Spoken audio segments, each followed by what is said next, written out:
Let's come to order. Welcome to the second and probably last of our budget meetings for 2011, 2012. You all have before you the latest, hot off the press, a budget proposal. Mr. Gill, do you have comments you want to make, or? Only that we gave you some information at the last meeting and asked you to go home and kind of peruse it and kind of do your homework, and I presume everybody has. And that's the first comment, and then from there, Dr. Burns, I'd like to go ahead and start with this if you got a different. No, why don't you go through what, Okay. I mean, you don't have to go through it line by line, given that we did that before, but Yeah. hit the high points. Yeah, and- we'll give a little bit of history, because for the viewers and the folks that are here. This year's budget was $257,048,481. Next year, we'll be asking for an additional $9,835,329. Now, if that seems like a lot of money, I want to go back in history and give you some numbers that you don't have in front of you, but I will make you a copy after this meeting. In '03, we had a $140 million budget. All right, the following year, we grew by 12 and almost a half million to $152,500,000. The following year, from '04 to '05, we grew by $15 million, $15.4 million. The following year, from '05 to '06, we grew by $17 million. From '06 to '07, our budget was increased by $20 million. '07 to '08, we grew by $19 million in our budget. The following year, from '08 to '09, we grew by $12.1 million. From 2009 to 2010, we grew about $7 million. And then last year, we had a $14.1 million increase in our budget. So you can see $9.8 million is not, with the exception of 1 year, that's less than we've gotten in any of the last 9 or 10 years, which I think it says 2 or 3 things. One, I think it says we recognize that the county court's going to have to struggle with respect to the tax rate. We realize the economy's not fully recovered, and it also shows, I think, reflects that we try hard to work in conjunction with the commission to come up with a budget. Now, in particular, out of that $9.8 million, as we said last time, some of that money is, we're assuming some of that era money for positions that dried up that we were given 2 years ago and dry up this year. So when you consider that, I think it's further testimony that, we're doing a good job at the Board of Education with respect to the taxpayers' money. But again, we got, our budget this year is $257,048,481. Next year, we'll be going forward, if the board approves this, with a $883,810. Now, last year's revenue was $257,098,000. Right now, it looks like our revenue is somewhere around $260 million. That's in anticipation of the property tax increasing a little bit, and also local sales tax revenue. The growth in the growth. tax. Not the rate. Right. Now, with respect to, do we know any more from the state, Jeff? We got the April preliminary numbers, which were pretty much in line with my projections. Right. Mid-May, we will get another projection. Okay.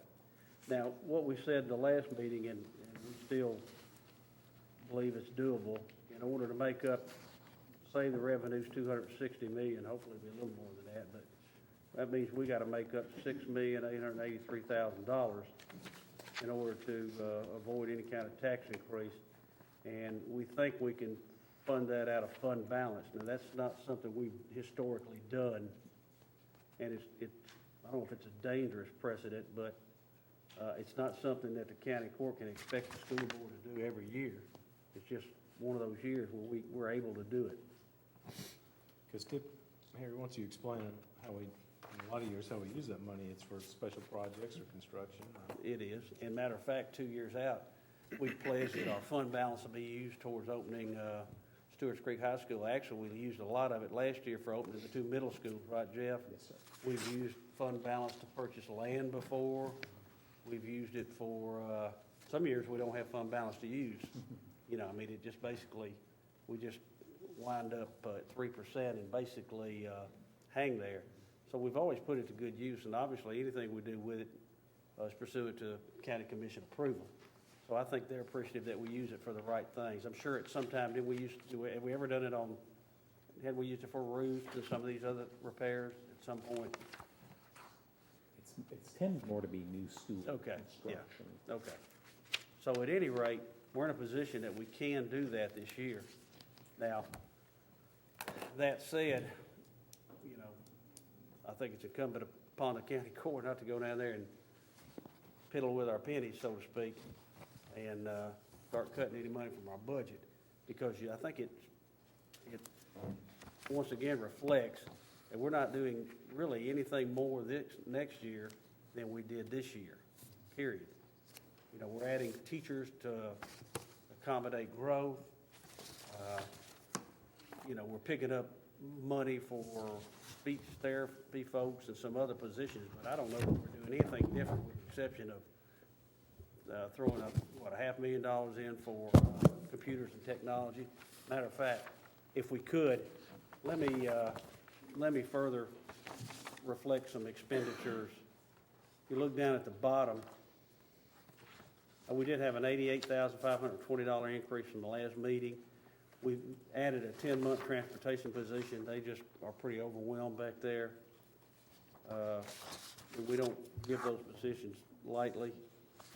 There's $56,000 additional trustee commission money, $2,400 interest expense, and the special ed era positions moved to different accounts.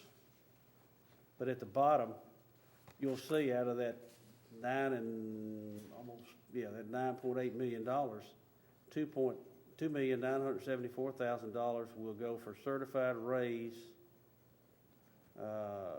and classified raise with their benefits. So that takes a big chunk of the money. Now, that's 1.6%.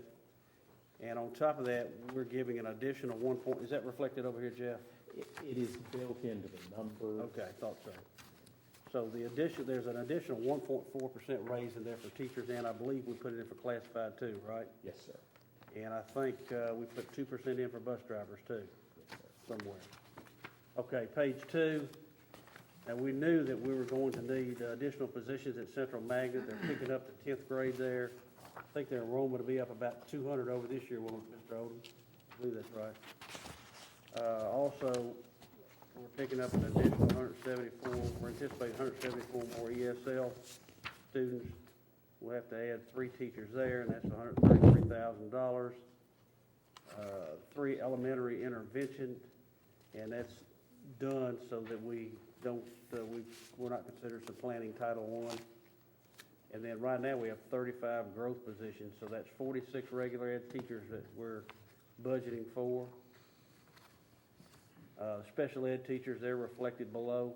Now, all the ones in blue we're picking up out, those are positions that we funded out of the ARA money, right? Yes, sir. And now we're having to assume those positions. Now, we knew we would do that. Yes, sir. When you were talking about the special ed positions there, the compliance teacher person, they work in the central office?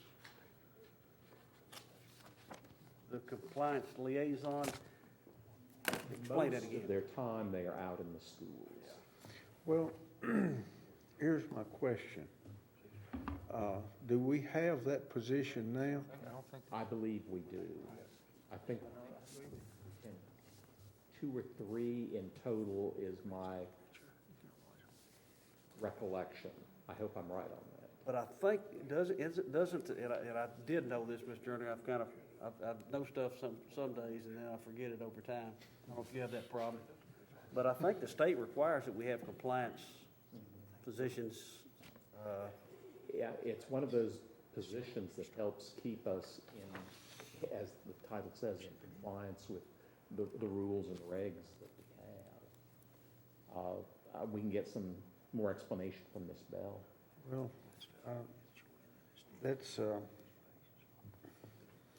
know, that's $60,000 position there, and, you know, you've got to, in special ed, if I understand it correctly, you've got a layer of people, teacher, department head, school psychologist, assistant principal, or whomever, and then all of those, I would think, would be keeping us in line with the state requirements. So I just wondered if, was this a required position like you said, or where does this come from?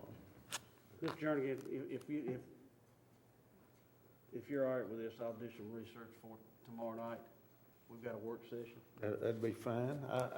And let me say that, I'm not saying we don't need it, I'm just, Right. I just say, what does this person do if all these other people are doing, Right, you know? Yeah, exactly. And I apologize for not remembering that. Obviously, we've got some special ed growth teachers, CDC growth, behavior specialist growth is half a position. Spectrum, you know, and it's really sad commentary. And we obviously meet all students' IEPs and to do what's needed as best possible. But I think if you ask principals, a lot of them, Tim, you were one, Mr. Jernigan, would say they need more special ed help. I wish we could do more, but we simply can't. Next, and we discussed trying to whittle speech and language down, but there's no way. We'll assume the salaries of those 3 speech and language teachers that we funded through ERA. We've got 8 vocational ed teachers growth and mandated expansion of career paths. 2 psychologists, special aid, they were funded through ERA. Remember, we've got the 5 teacher evaluators. Right now, we have them working a 100-day contract, 120-day contract. If it's doable, we'll work them fewer days than that, but it's likely we'll need them for the full 120-day contract. Can I ask a couple questions about Sure. that, what we know? We know that's mandated from the state. Have they funded that in any way? No. Step 2, and we may not be that far along the line in the thinking process, since there will be multiple people apparently evaluating Mark Burns.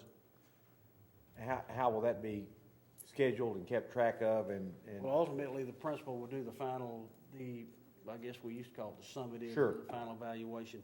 There'll have to be correspondence or meetings, I would assume, with the principal.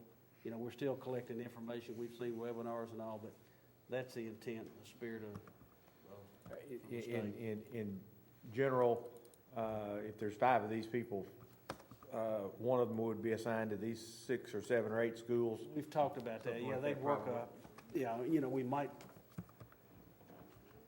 pursuant to the size of the Sure. area, Of course. Well, yeah, there may be one who's got an elementary background, and we'll give them an elementary area, and, at the same time, there'll be a secondary and middle school. We really hadn't worked it all the way out. Right. We'll try to work to their strengths. Other questions?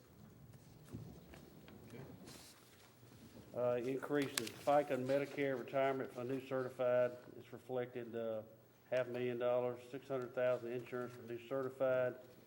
All those totals that on page 2 reflected to $4.328 million. Next page shows additional positions. We'll have to pick up 2 additional nurses, 3.2 ESL Title III EAs. We had to move the GP per audit. 1.2 ESL growth, that's 2 people, and 1.9 position for regular ed growth, 3 people. We at one time, as we said before, assigned EAs, regular ed EAs, 3 teachers per EA, grades K through 3. Now it's gotten to 1 for 4, simply as the budget's tightened up. Next line reflects some money, some positions that we've had. We have to move back into GP. Also, we have Below that, an accounting clerk, 1 hour is being moved back to GP due to Title I limitations. We'll be adding half of a custodial position for the entire district, the adjustment of hours. 2 maintenance workers will be added because 2 new middle schools are coming off warranty. Another 8/10 of a position for transportation, 10-month clerical. Is that the same reflection that we had a while ago? Well, explain that to me again. The transportation 10-month clerical, when we're adding the other position. No, that is the That same is it? position. Thought yes, so, sir. okay. 2 computer techs and 1 cabling bus camera person. We had discussion about that. Okay. New classified staff before benefits, total $680,994. Then your FICA, Medicare, retirement, insurance, and new classifieds reflected.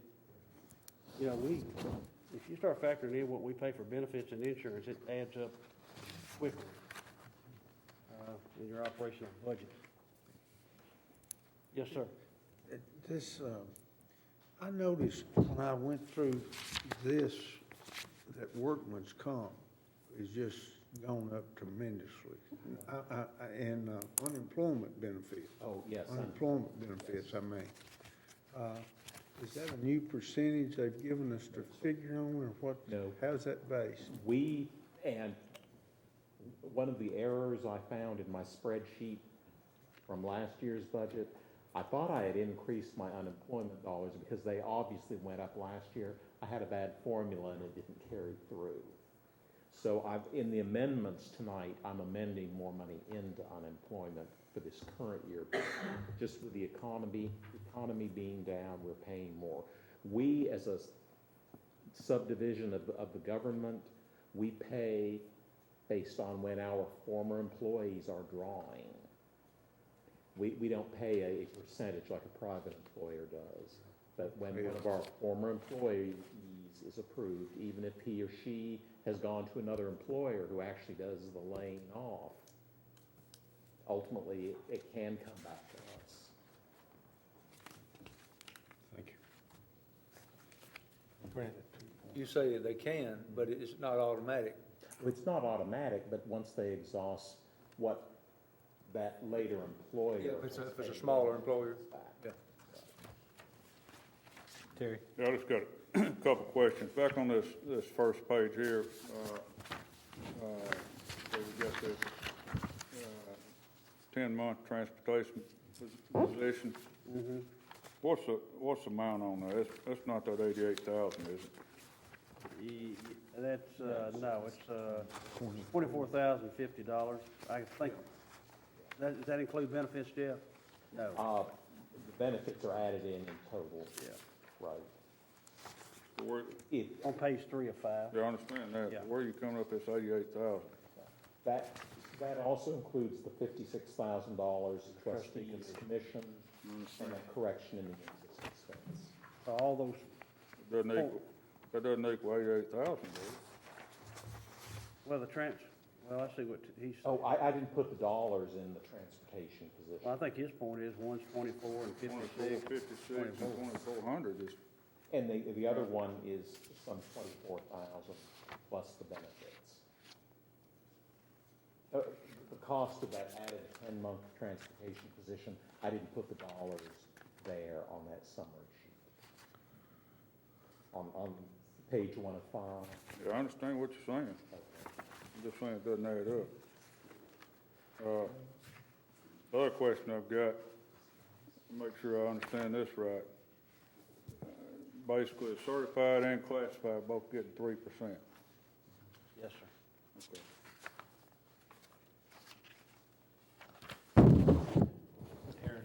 Is that 3% figured on top of the 2% bonus that we were able to give that one time? No, because a bonus is just what it suggests, a one-time bonus. Okay. It's figured on last year's salary. Okay, all right. Let me make sure I understand that. It's 3% on the local share, not the total. Because 3%. state share is 1.6. And our share, we're paying 3% on the local. The way I put this together, treating it as the 1.6, that state raise, it is budgeted for everyone, so it is a mix for teachers of state and local money covering the 1.6%. That 1.4% bonus piece is from that education jobs fund money that we have. But the for example, and Mr. Jernigan, not that I can ask it even better than he did, but the 1.6% includes state and local money. State and local. It's just a flat-out 1.6% raise over what they made last year. So the local portion is matched too. Yes, sir. Does that answer it, Mr. Jernigan? So it's three parts. There's state, local, and then the 1.4 is federal money. 1.4 is the federal money, what was it called? The Education Jobs. Jobs Act. Yeah, but that money is not continuous money. No, sir. But if we put it in as a percentage raise, then it becomes continuous money year after year from the local portion. Right, and we have said that will probably wind up just being bonus 1.4%. Well, of this total. If we're thinking that way, I would prefer it to be that way. Because I don't want it to be included in the salary schedule. And then 10 years, we'll be still paying on this down the road. Yeah, I agree, and we weren't intending to put in a salary schedule. But I think, to me, I think it may be misleading to say it's a 3% raise, because I think we need to call it a 1.6% raise and a 1.4% bonus that comes at 3%, and for everybody next year, they can budget on that, but that salary schedule only goes up 1.6%. I think that's what we ought to call it, because I'm glad you asked the question, because I would have thought, and I'm satisfied a lot of folks would have thought the same thing, that's a true 3%, which apparently it's not, which is, I'm glad we can do what we're doing, but I think we ought to call it what it is.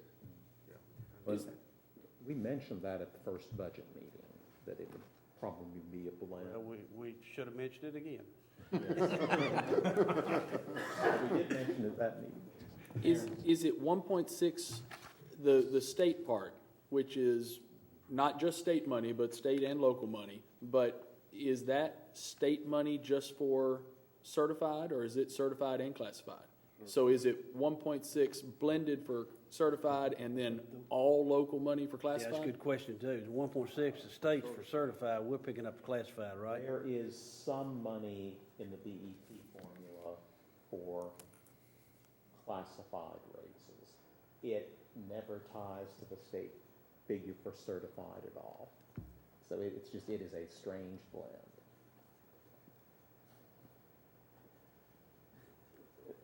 Say that again. Have different, well, no, the BEP formula is about 4 pages of calculations. Okay. And the classified positions that they have in there,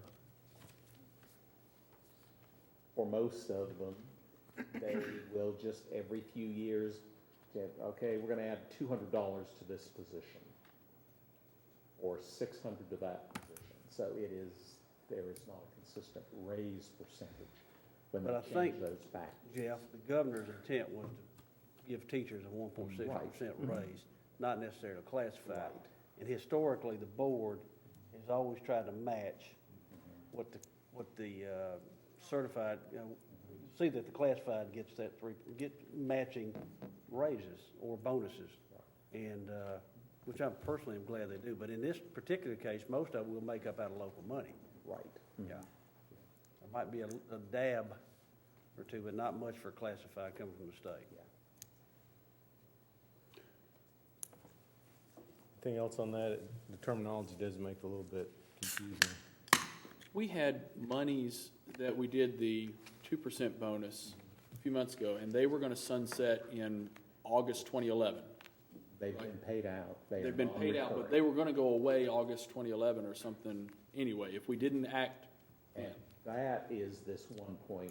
4%, yeah. Right. We will do But there's August, September. another amount of that that's going to be, and here's the next dose of that, which is gonna fund the 1.4. Well, we actually had the money then, Right. but we didn't want to use it all then. Okay, so this is the second half of that money? Yeah, that's what it is, yes. Okay, okay. Just point of clarification, so if this all goes the way it is, are they gonna get the 1.4 as bonus as a one-time payout, or will that go into a? It will probably have to work that way. It is an extremely challenging proposition for my department. Well, just so folks will know. And does it have to occur prior to some date? The way we do this, we will charge some part of August and September wages to this education jobs money. We would not have to pay the bonus out. We couldn't pay it out in August. Really, with school startup and the first teacher payroll in September, we really couldn't do it in September. So it will be at some point in the fall. But we will use up those dollars. And the state has approved this methodology. So again, it's gonna be, 1.4 will be one check to them? Is that what I'm understanding? It's very likely.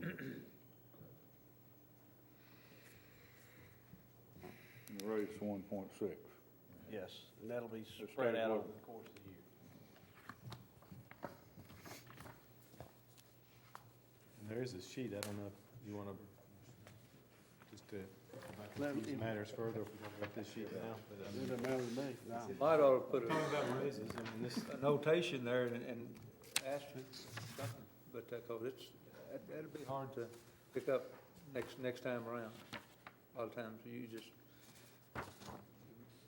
it just gets hidden a lot of times in here, or at least it's not highlighted enough that sometimes it's easy to pick up, unless somebody just happens to, be looking for it. anyway, I just glanced at it since we got here, but I find this to be a pretty helpful sheet to give the history of recent raises. Harry, is there anything you want to say about that, or fairly self-explanatory? No, I think it's pretty self-explanatory. Everybody look at that sheet Dr. Burns has. It's kind of a history of raises.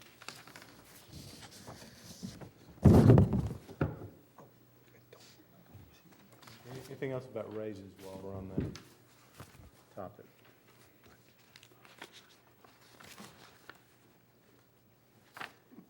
It's not about raises, but I have a question about positions. Okay. Is that all right? And let me get to the right page. As Rick used to say, don't somebody take Donald's pencil away from him. Take down the pencil. Over here on 71-100, what What page? page of, how many pages? That's 2 of 5. page 1 of 31. Okay. 189. Other salaries and wages under regular education. We've got 16 positions there. I'm not seeing. That's a decrease, and I'm looking at the one that you gave me. That was my worksheet that I had at home. You said 181? 1 of 31. 189. Line 189. Oh, okay, okay. Jeff, you with me? And I'm going back into my detail. Other salaries and wages, you got 16 positions there, and when I looked at that, that's roughly $74,000 a position, and they're not identified. Okay, that is almost entirely the ROTC department, the junior ROTC department. Those 16 are the instructors in the ROTC department. And they make $74,000.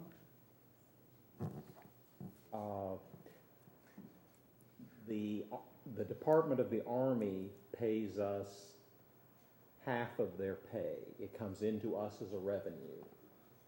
Then we match that and issue them a check. We pay net, we pay half of the pay. But those 16 positions, wages and salaries comes to that figure. Yes, sir. Mhm. But we're paying half of that. Yes, sir.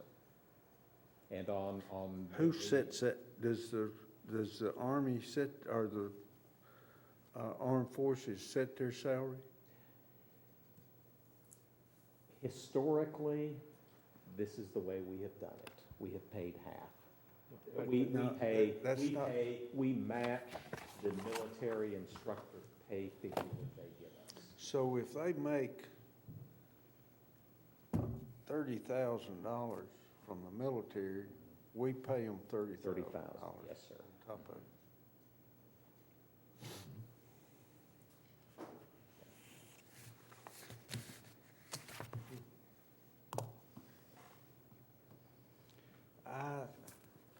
I think we need to revisit that. We may have no latitude on that. Well, I'd like to know if we don't have any latitude on that, because when I look at an ROTC instructor, and I don't belittle their position at all, when they make that much more than a regular classroom teacher, I have a problem with it.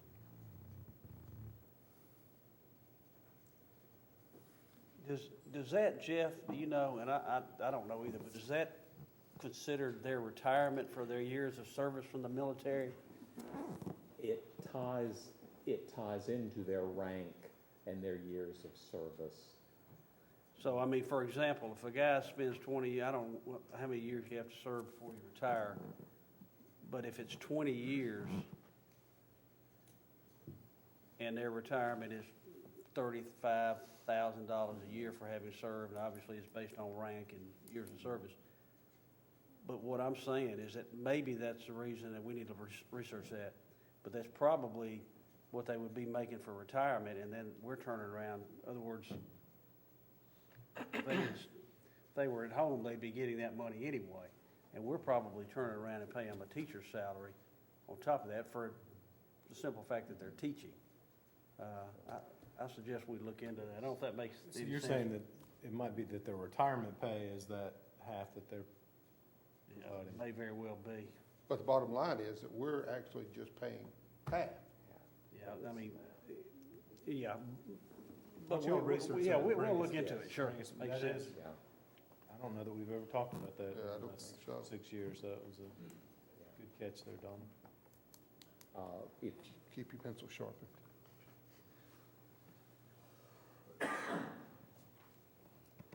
And of course, there's a difference between what the instructors who were enlisted men versus the officers. Right. But it seems to me the question is there a stipulation from the armed services to do any particular thing? I think that's the question. We will find that out. Yeah, that's close.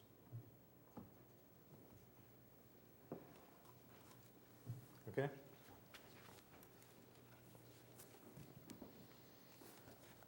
Okay. Let's see. I think we're on page 3 of 5. Yeah, I think we Finish were. that up. And we pretty much got through 3 of 5. Page 4 reflects some other changes in the budget and the amounts. We discussed that quite a bit the other day.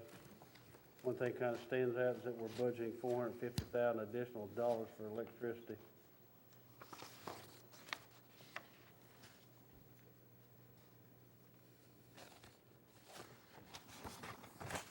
And that's with our light replacement program. Right, right. Well, as we said last time, we had a pretty rough winter.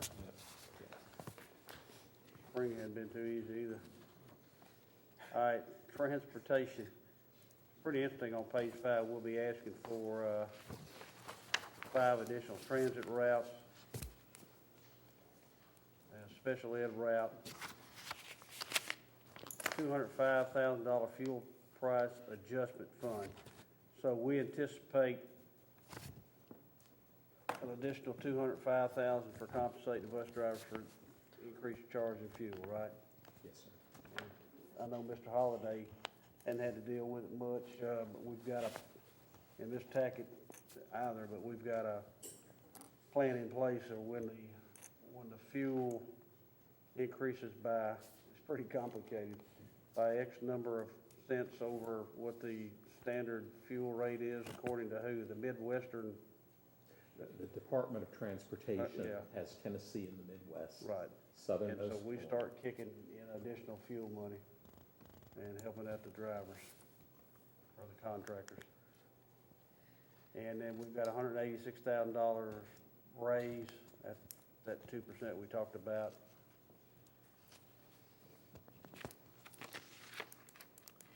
Next line, what's the deal on the data processing, Jeff? We have some 2- and 3-year contracts for our virus protection, different products that we have. We paid this year the 2-year renewal on virus protection, so we won't have that next year.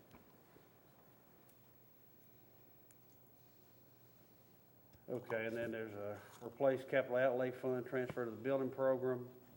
The 88,000 net, we talked about a while ago, non-labor benefit line items. And for total others, for $1,982,000. Total for new staff and other items, $7,316,051. And again, those figures on the bottom are money that we have to pick up because our air money's dried up. So all that is the equivalent of $9,835,000. And we didn't do tiers because it's, as I say, we just don't feel like they would, that it's feasible to ask that, for a big tax increase during this time. Were there era-funded positions that we did not pick up in this budget? I don't think there were. We tried to be very cautious in approving those. Because I remember we had that discussion about hiring people with era money and how this day was going to come. And now it's here. Wayne? As race to the top, has that impacted some of the positions that we're now required since the state accepted that money? There was some things. Not really, I don't think it has, no.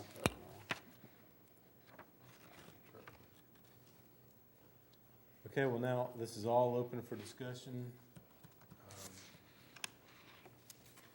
You want to talk about changes, or, as Harry said, most years we have tiers in which we tend to move things up and down in terms of priority, but we don't have that this year, so I'm not sure that there's a whole lot of changes to be made, but now's the time to ask any questions or make any comments you have about this budget proposal. Help me understand fund balance. I hear that a lot, but where did it come from? How much is there? And how much freedom do we have with that? Fund balance is basically your equity in the fund. So to the degree that you don't spend all of your budgeted appropriation, that increases your fund balance. If you have unbudgeted revenues, that also increases your fund balance. And we pretty much have to start at 3% of our 2011-12 budget. We will be in good shape on that. Last year, we intentionally held off on expenditures because we had made that, we had stated we can cover the operating costs for our 2 new middle schools out of fund balance. Revenues were kind of very sporadic last year, so we really watched our expenditures to make sure we could do that. Every year, we will have 1 to 2% of our operating budget that we will not spend.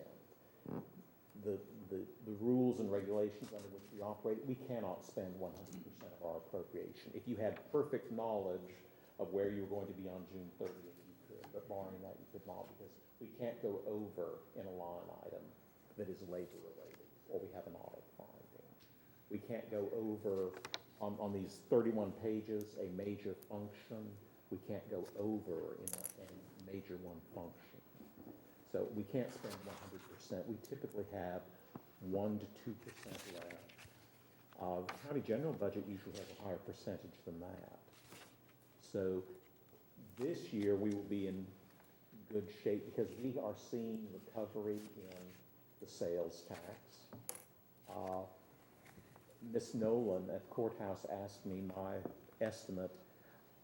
I think we will have about $16.5 million when we end this fiscal year, open next fiscal year in fund balance, which would be plenty we would still be at well over 3%, not maybe much over 4%, but that we're in good shape on fund balance to use that as a funding source. So short answer on this, Jeff. For example, we have some additional revenue that we didn't anticipate. How else what other funds or what other areas were we able to recover some money so that we built up fund balance? Well, we wound up spending less of last year's budget than, because of the things like utilities, we really don't have that good an idea on what's the weather going to be like 6 weeks out. We came in better than anticipated on fund balance at the end of last year. That's part of it. Our growth percentage has held at 2.2, 2.3% in students. We will get more growth money from the state than our budget is. Mostly it's the growth in current revenues. And then we will also have some of our budgeted expenditures that we want to make. But there are years that we don't have this excess fund balance. Yeah. Just, do fund balance monies ever sunset? Do they ever go away? Or do they accumulate? Not under current law. Okay. So out of the 16.5, we're anticipating 6.3 that would supplement 6.6.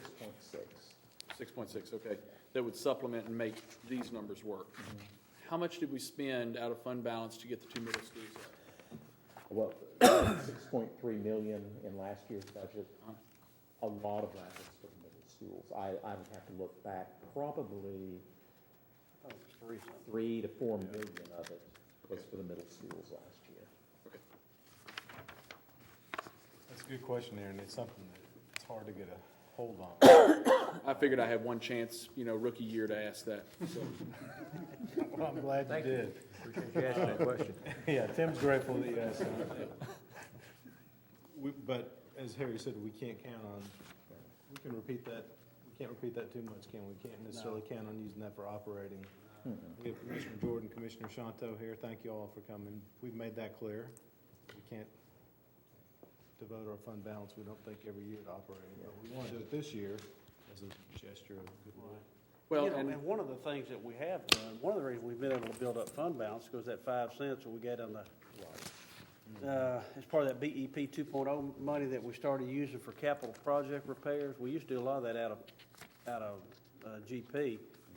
And that's another thing I'd encourage the county court to do, is leave that alone, leave it where it was intended when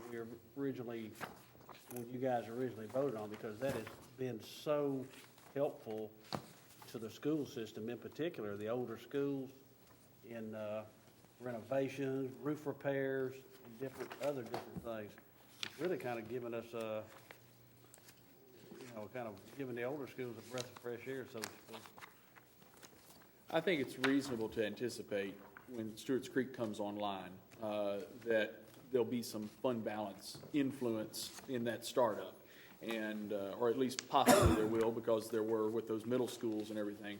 And I'm just looking long-term, are we using too much of it? Are we leaving some there so that when Stewart's Creek High comes online, that we've got more than that 2% that we need there to be able to, put it in there? A rookie commissioner, kind of like a rookie school board member might look at fund balance and say, hey, there's some money we can play with. But we need to anticipate what we would use it for in coming years. Well, in fact, that was part of the deal we made with the commission, was that we said that, in fact, we would use that money. You're right, we would make sure everyone's mindful of that money's already spoken for. Wayne is handing me something. Wayne, you want to discuss what we have Basically, here? something that I'm sure Mr. Tackett as principal is familiar with as far as the supplements for the athletic coaches. And I've had, and possibly many of you have also been contacted by some soccer coaches. And this is basically for the high school and middle school. Mr. Gill, as far as determining the supplements, are those based on the number of children that participate, or how long the season is? First of all, it's negotiated. They have been negotiated. Yes, sir. Yeah. And, there's, I'm sure there's a history to that, but I mean, it's, I don't necessarily know it. Ms. Barnes deals a lot with supplements. You want to answer Mr. Blair's question? They were a negotiated item up until 2 years ago, when we were able to remove them from the contract. It was really just that negotiation process of the REA asking for supplements in whatever increments for different sports, and that's how those evolved. Trying to look back through this, it seems like the areas like football and basketball and baseball that have, a bunch of participants are usually, and possibly even revenue producing, seem to have the highest supplements. Since soccer has become so popular now, is it possible to look at maybe the soccer coaches for 1% or 2% to maybe make a little more parity for them? Is that something that we can consider? I'd say it's possible to do whatever the board asks us to do. We can certainly look at that. What's soccer get? Let me see. 8%. Yeah, 8%. 5 for assistant. And I know some of the teams are pretty big, large, probably baseball and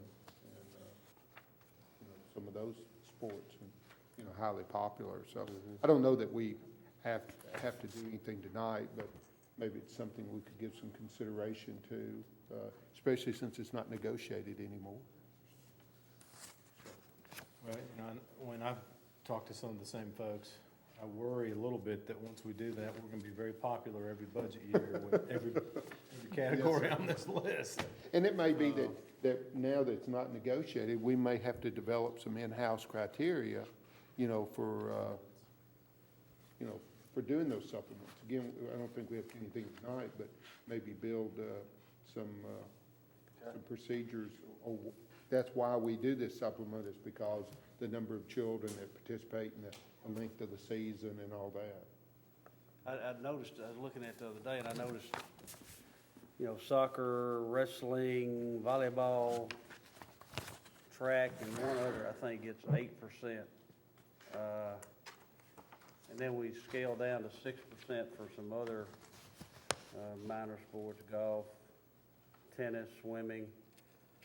I presume at some point, either the REA or somebody said, well, the soccer coach and the wrestling coach and the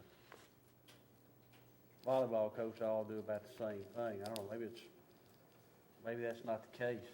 Maybe the soccer, maybe they're putting in more time, maybe they're super, Length of the season, number of participants, upkeep on the field, those are the things I used to hear when we had negotiations about different sports and seeking increases, so the time they spent on the sport. but if you specifically want us to look at soccer a little bit and find out and do a comparative analysis, maybe if there are having, I would like for you to, Okay. if you would, just to, we can do that. and take some of the other sports and just take a look at the time frame and the number of participants and stuff like that. Sure. If that's possible. We'll do that over the next, maybe even by Thursday or something, if that gives us time. If not, we'll get it to the next board meeting after that. Okay. Other questions? Yes, sir. Comments? Yeah, Tom. 12 of 31. It's the same one. 189. Like a cabbage.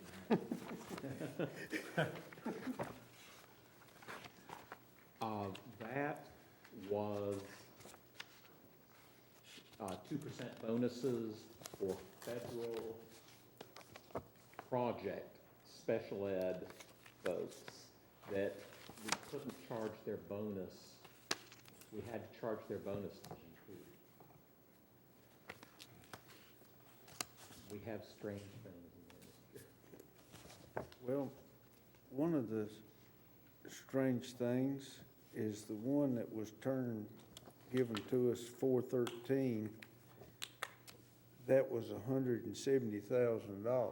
And on the 3 special ed positions that were moved from 72 to 2189 that we mentioned tonight, in the That's- federal projects, that is how they have been charged, 72 to 20. The GP positions for behavior teachers and all are charged as regular special ed teachers, so I moved them to make them more comparable. So those 3.5 positions are still in the budget, they are 3 of just, them. 3 of them are. They're just in another Yes. category now. Just trying to be more consistent in the way we were coding them. And they're really, those particular positions are really not new positions, they've just been moved, is that correct? They were era positions. Right. Yes, sir. Okay, thanks. I just looking at that. Tim? I'm just fairly impressed. We played Stump the Man over here, and he's only had one question he stumbled over. Everything else, he's right on target. Tried to look up a compliance liaison on the internet. Are we voting on this tonight? I hope so. Or we can delay it till, I guess we could put it off till Thursday if you wanted to. I mean, Typically, I think we make a recommendation at our last budget meeting. Jeff is showing something here. Yeah, we have some amendments too that have to be dealt with. Okay. Any other general questions? You can always ask them again later, but before we go to the amendments. How will we reflect this issue of the 1.6 versus 1.4? You know, what we've looked at tonight really kind of references a 3% increase, and the board has expressed we want that to be shown a different way. Well, as we roll up this budget, this is the way we have to report it to the state. They don't care if it's, they don't care what makes up the 3%.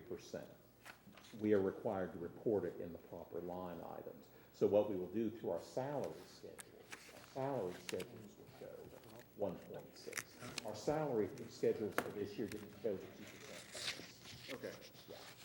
That would be a similar thing. I think you want to make sure it's appropriately noted and discussed at all levels that this is a 1.6% raise and a 1.4% one-time budget. So it's out there, it's understood, it's clear.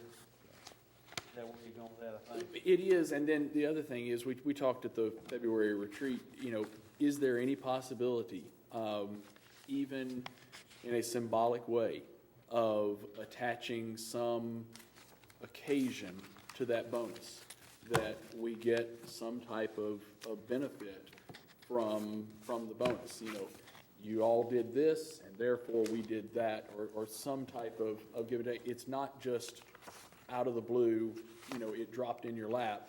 It is a bonus for this achievement, you know, whatever that achievement might be. You know, we can pick out what that achievement is, but attach it to an achievement so that we say, this is a bonus for this achievement. I'm not sure that we're not doing that now because the way we compare academically with many of the systems across the state, because there are so many systems that are so, that the state are taking over schools and that their systems are in jeopardy, you know, under No Child Left Behind in the state. So I'm not sure that as a system that we're not doing that now. My only intent is to take away the I'm not sure part. I want to be sure that we're doing it. Here is your bonus for being number 4 in the state, number 2 in the state, number whatever. I want to attach it specifically to an achievement, because that's what a bonus is. You did a great job for this. Here's this reward. Just my perspective.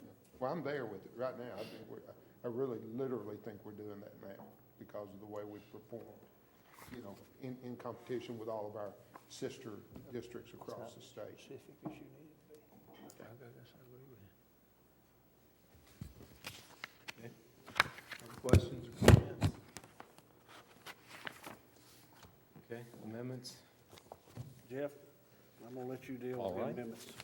These, for the new board members, each year I have just some routine cleanup amendments.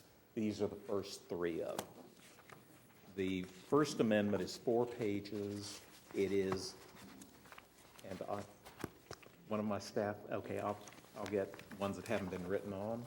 They were mixed. Clean up for classified staff. Okay, an example on page 1 of 4, under 71,200, 163 educational assistants. This year, because of the needs of our students, we wound up having to increase our sign language interpreter hours because we had more students in deaf ed classes. Miscellaneous cleanup like that.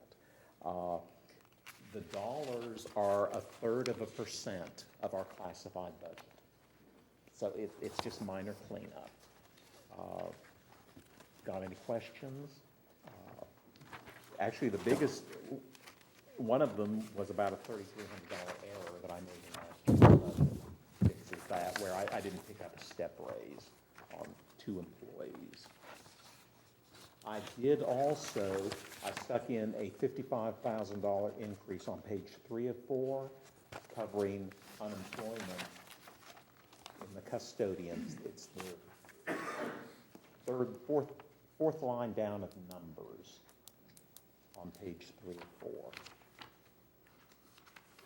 I'm not going to need all of that money to cover the medical insurance in that function, so I was able to move it to cover the unemployment that we discussed. Just routine changes like that. The amendment reallocates $80,850 in already budgeted, not bringing any new money into the budget, classified staff pay, and the related $11,856 in benefits, moving it from line items and departments as needed.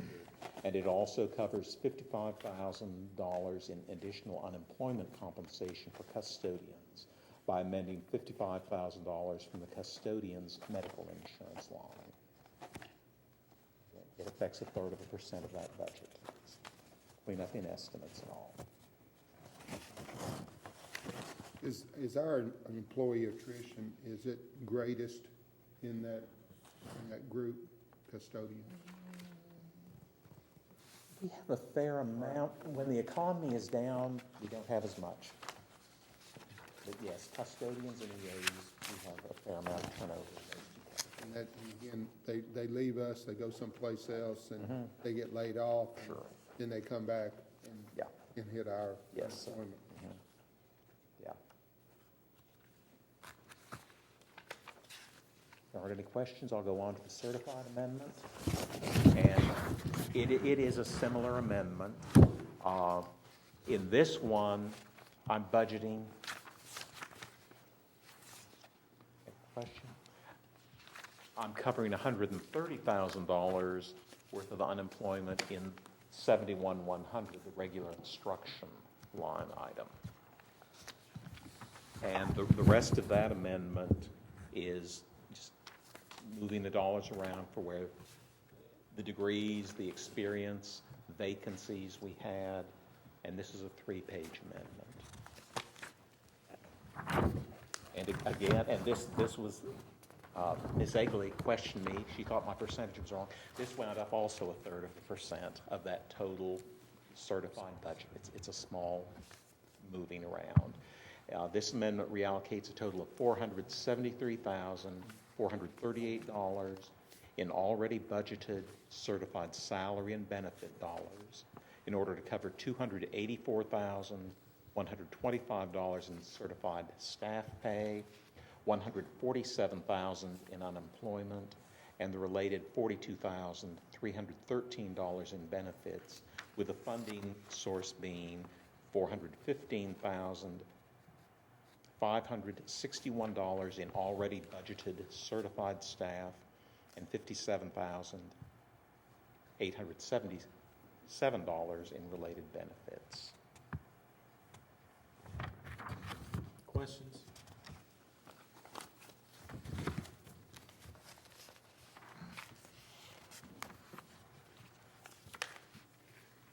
Dr. Burns, Yeah, I think we do. The last one's not 0.33% too, is it, Jeff?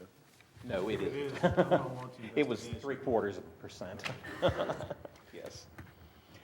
Yeah, I think we need to vote. Okay, you want me to read anything on the third? Okay. I'm sorry, I jumped the gun, didn't I? Well, there's one more Yeah, amendment. I was so worried about the 0.33, I didn't let you speak.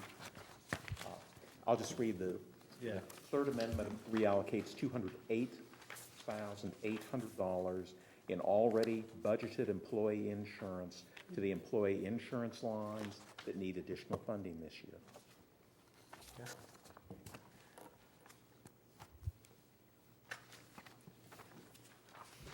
before we vote, I'm not going to make another motion to go along with it, but there's some information that I would like to share with the board members, and we've been talking about employees all night, but basically, all the employees we've been talking about are employees of Mr. Gill, since he is the director of schools.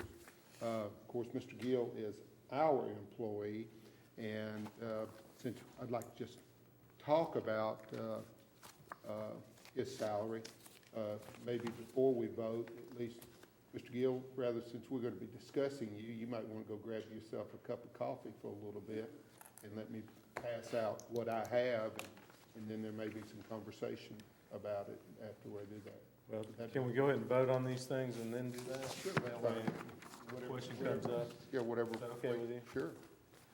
Let's do the amendments. Dr. Burns, Yes, sir. is this a vote to send it to our board meeting and then we vote on it again, or is this a binding vote? This is our recommendation to the county commission. Understood. Thank you. So we really got two separate votes, one on the amendments and one on the budget proposal. Okay. The amendments is fairly, as Jeff mentioned, routine, uncontroversial. So moved. Any discussion on approving these amendments? All in favor of the motion, say aye. Aye. Opposed, say no. Motion's adopted. Now, for the budget proposal, further questions or discussion?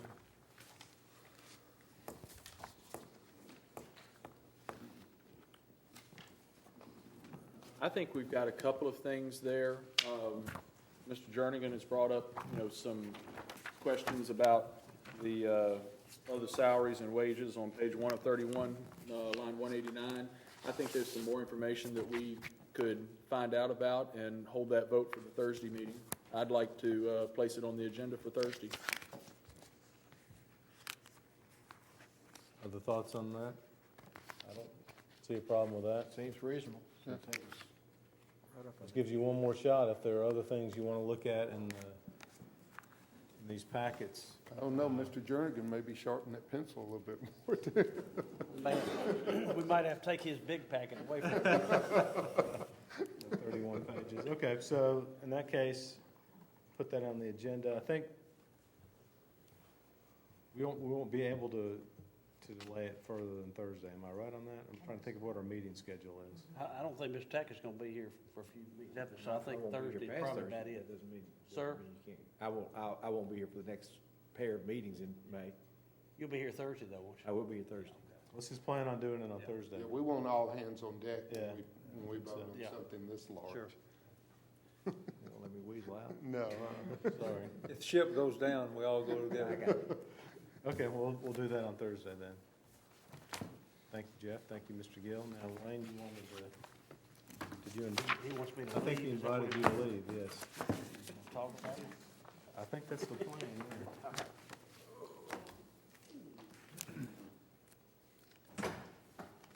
again, we've talked about all the other, with the certified and the classified, and then our employee. And having been involved with the TSBA, and there's a half a dozen counties right now hiring a new director of schools through the state. And I got some information from TSBA, and I asked Ms. Barnes to do some things for me that I did not have access to. And I just think that the salary comparison through the state is pretty telling and shows a pretty big disparity between our enrollment and salaries of directors of schools across the state and what we pay our employee, Mr. Gill. And there's quite a bit with 136 different education districts. There's quite a bit to take in, and really didn't want to go into a whole lot of discussion tonight unless you wanted to, but I thought you might like to see the difference, you know, that literally the disparity of our employee compared to somebody like Williamson County or Montgomery County that have quite a few less students than we do, and certainly don't perform any better than we do statewide. So just a little food for thought, and I hope at some point in time that we'll be able to take some corrective action to close the gap on this disparity. Tim? Is there a way to know how many assistant superintendents, for example, there are in other systems? And I'm going at it from this angle. If you're the principal of a school and you're the only dude there, I'm sorry, you're the only person there. You know, as compared to being the principal of school and you have 4 assistant principals that can spread that workload out. I think there's something to be said about that, and I have no reason to think that these other systems don't have that same kind of help staff, but let's just, as an example, say that Tullahoma, which is slightly above where we are, the superintendent is taking on a good deal of the workload that might be put off into a assistant superintendent position in another system. You kind of get what I'm trying to get to is how much of the responsibility is on the superintendent and how much of it is able to be transferred to. And in our system, and I have the greatest respect for all the folks that are doing those kinds of jobs. I think that's a real strength we have in our system is we have great people that are in those positions to do that. So I just think it needs to be reflected that we're not really, you don't know that we're comparing apples to apples and oranges when you don't know what kind of support staff, assistant superintendent staff is there. I don't know if that's possible And to that find may out be or not. something that we can find out, you know. Because it would be far more distressing to see that that's happening in that same support staff's in all these places as opposed to otherwise. And I'm not to suggest we don't need to do something to gird up at some point where we're at. But I think that's an important part of the puzzle that needs to be identified. And then in the second part of that would be, you know, what are those, in these counties and systems, what are the assistant or associate superintendents making, what they should be? I mean, I think that's another level that needs to be looked at very carefully to make sure that we can be competitive in those salaries, because I think those positions are clearly important to what we're going to do. And I think if you'll look through the company pages, you know, that shows it shows what the principals in those systems make and what the other different personnel make. And I think what you'll find, though, is that even though the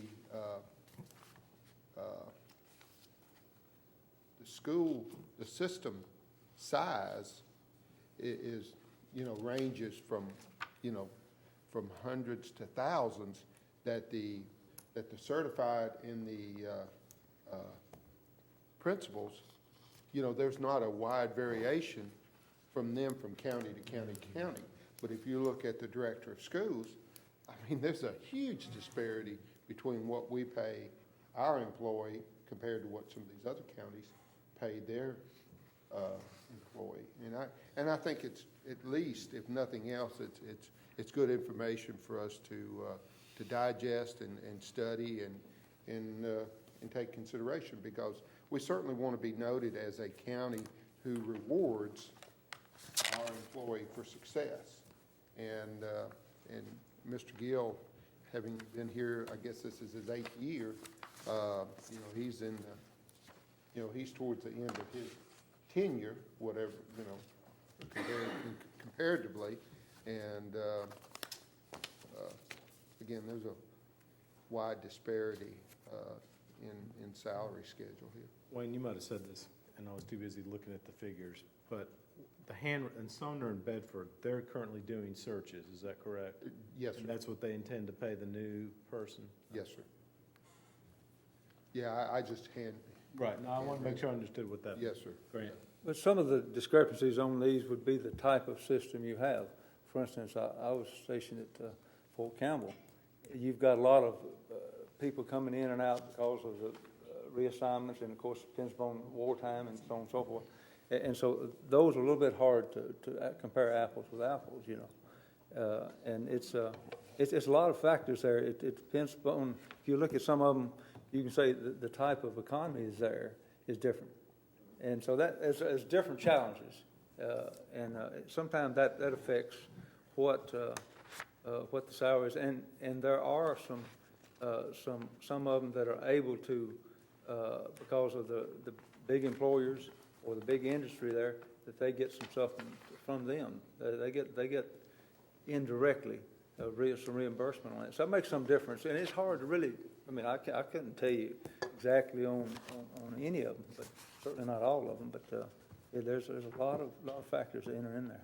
I'd say, though, 10,000 additional students is a pretty big challenge too, though. Well, again, it depends upon a lot of factors there. You know, even the layout of the counties, which would have the school districts, it's difficult sometimes to even govern those than it is just because if you have more of a compact county, one is linear. There's a lot of factors that really enter into that. So. And this is my 5th year on the board, and I don't know that we've ever actually had a discussion like this before, or at least it's been quite a while where we talked about, in comparison to other systems. Well, the one thing we have done is to state that the director would get the same raise Yes, sir. that the employees got. But you're right, beyond that, I think before most of us came on the board, there was a pretty big jump. Yes, sir. But I would ask everybody to, kind of make a comparison of, as far as the director of schools and the other employees of the different school systems too. Donald? No, and let's just say director of schools, just take Mr. Gill's name out of it. The director of schools is making approximately $50,000 more than any principal in the principal salaries in the county.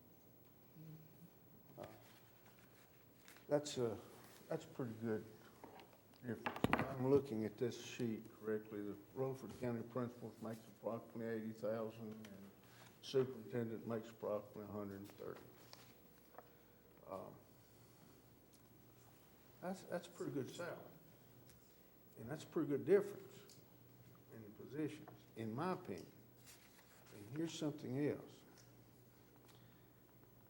In my opinion, if I was sitting on these other boards, they'd be hard pressed for me to vote for them to get that. I think they're getting too much.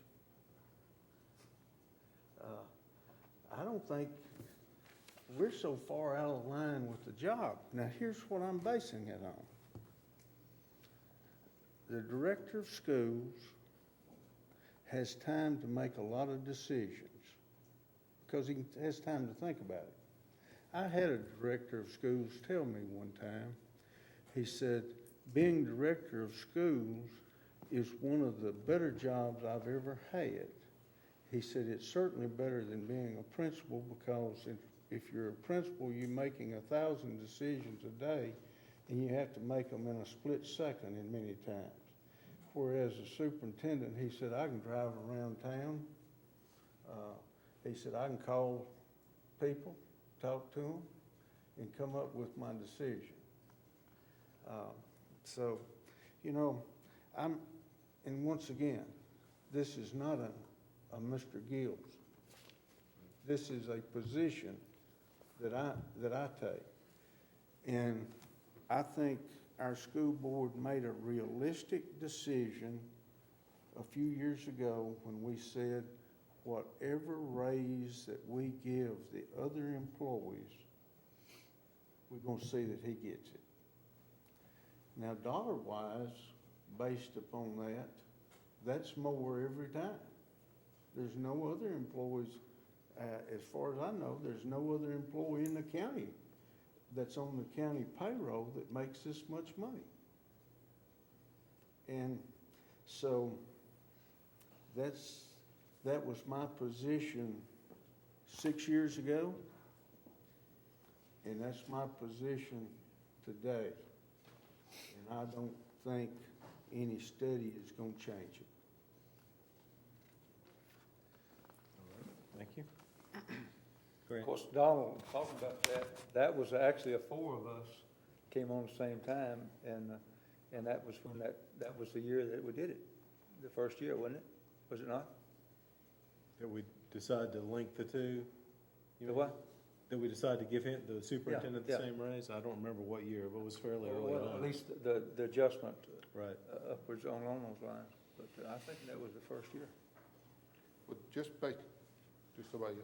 based on what we're seeing across the state, just the two examples that I was able to come up with Sumner County and Bedford County is, you know, in order to hire the quality individual that you want to get into your system, you know, you're going to have to pay them substantially more than what they have been presently paying.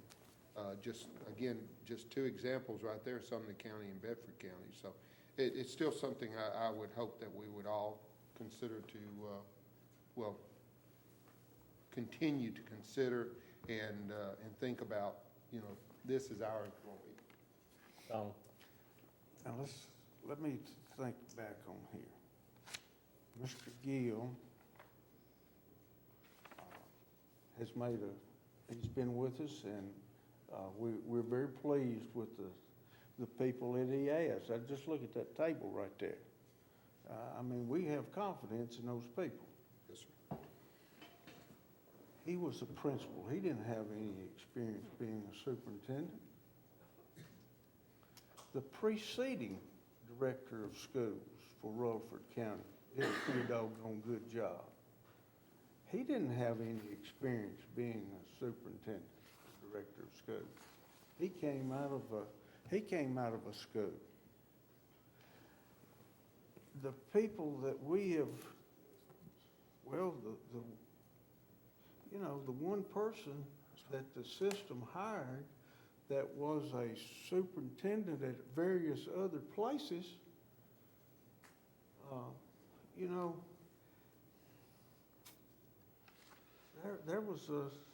there wasn't that stamp of approval like our last two directors of schools have received.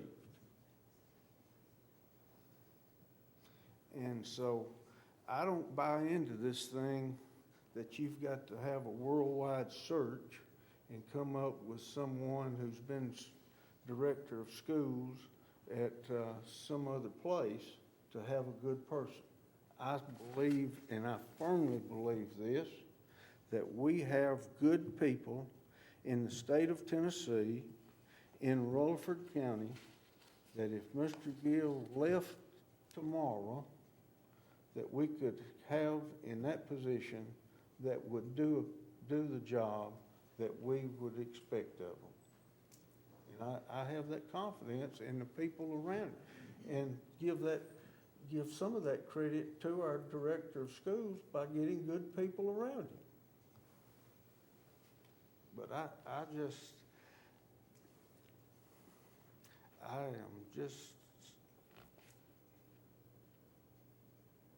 I'm not floored.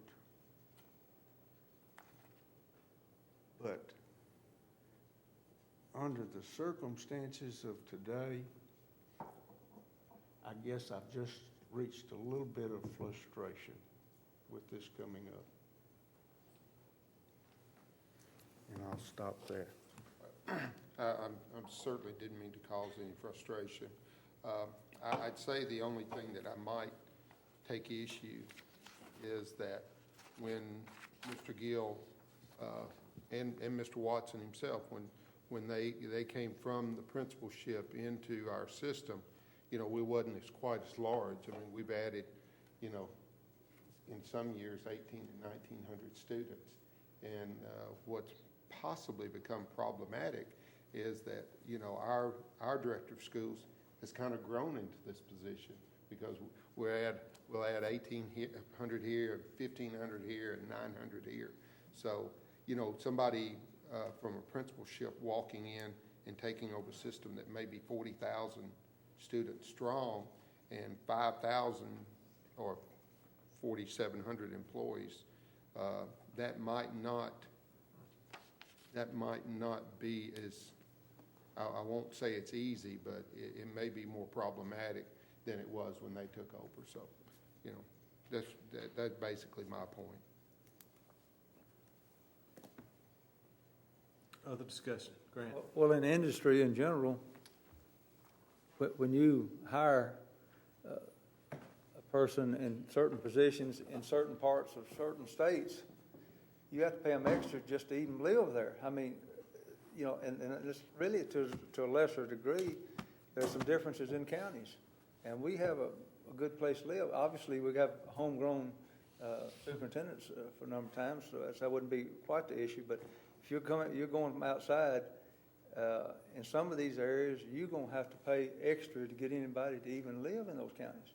And I'm not necessarily putting them down. Some of them's rural, some of them are underdeveloped as far as overall the quality of living in that county. That makes a difference if you're having to hire someone. And I mean, those things, although we're not going to factor and talk about all of them tonight, those are the things that make these differences. And it's developed over a number of years from these counties. You see some of them, they change every year, even though they're paying this big salary on some of them. They change every few years at least, and it's something to be said. There's something wrong there. If they're so good a job and getting paid so much, then how come they're not staying? It's something that county doesn't have that we have. Anything else? All right, so come Thursday night, ready to vote on our budget proposal and make any final comments, suggestions, ideas for change. Okay, thank you. We're adjourned.